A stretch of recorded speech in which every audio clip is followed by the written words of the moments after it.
Now the laws of definite integral, we have 4. Okay, laws of definite integral. So the first one is when we integrate k fx dx from a to b, the result is the same as taking k out, integration of a to b fx dx. Now, to give you an example, I think it's best I use a case where you're given integration of 1 to 4, let's say gx dx, and let's say the result or the information given here is 6. I want you to find, you're supposed to find, this is given, you're supposed to find integration of 1 to 4 to gx dx. Now what do you think we can do?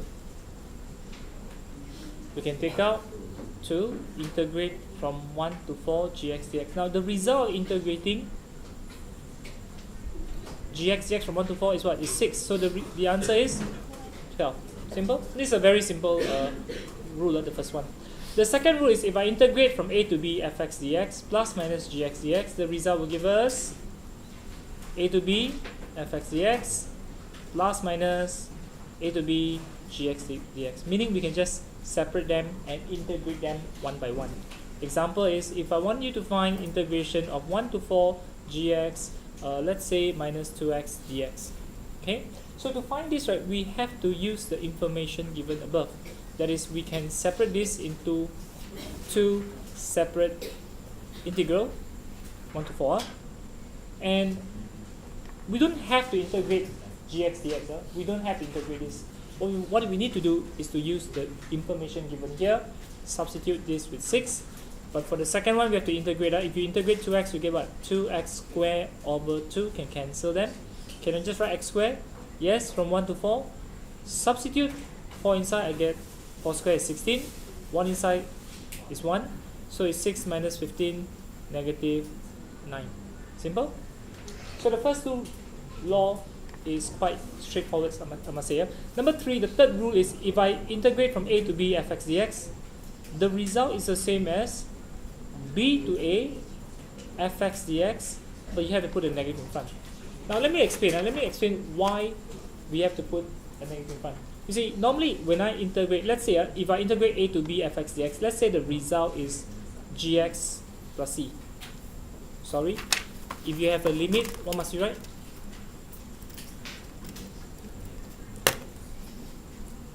A to b, put in the upper limit minus the lower limit.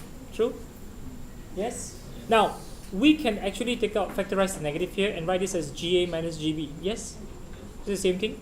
You know how to factorize negative, right? And we can now rewrite this as GX from B to A. Can you see that? Can you see the difference here? The upper limit is now A, lower limit is now B. As compared to the previous one, the upper limit is B, lower limit is A. And this is the same as negative integration of B to A fx dx. Yeah? So when we interchange the limit, we just have to put a negative in front. Okay, example. Now let's say I want to find integration of 1 to 4 of 4 to 1 of gx dx. So how do you find 4 to 1 gx dx? We use the information given above. It should put a negative in front, switch the position. This one becomes 1 to 4, and the result is just negative 6. Okay, lastly, integration of a to b fx dx. If you plus with integration of b to c fx dx, we can put it together as a to c fx dx.